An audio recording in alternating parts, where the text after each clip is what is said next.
in any form would be bad for Canada. I very respectfully You think disagree Kellie Leitch with should you. have her own party?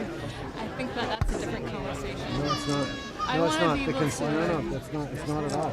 Because if you have a party that represents the fringe voices or the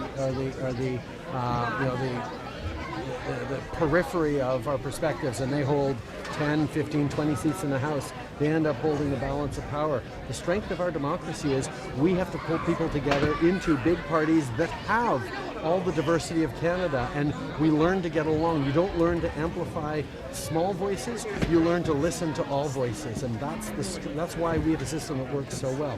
Were there improvements we could have made? Yeah, there were, but proportional representation wasn't one of them.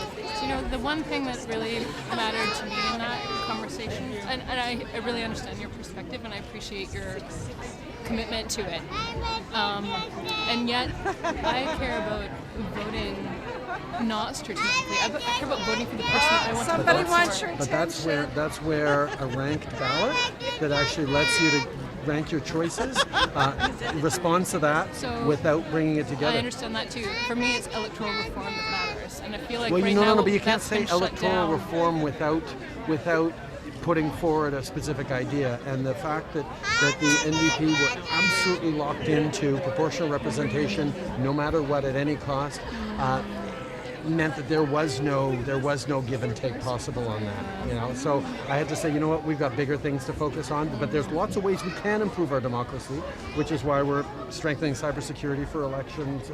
We're moving on more transparency on fundraising, and we're also repealing the Unfair Elections Act. So there's lots of things we're doing to improve the democracy. Yeah. This one, we just weren't going to be able to move on. I appreciate the politics are really hard. I really appreciate it. Thank you so much. Thank you. Hello.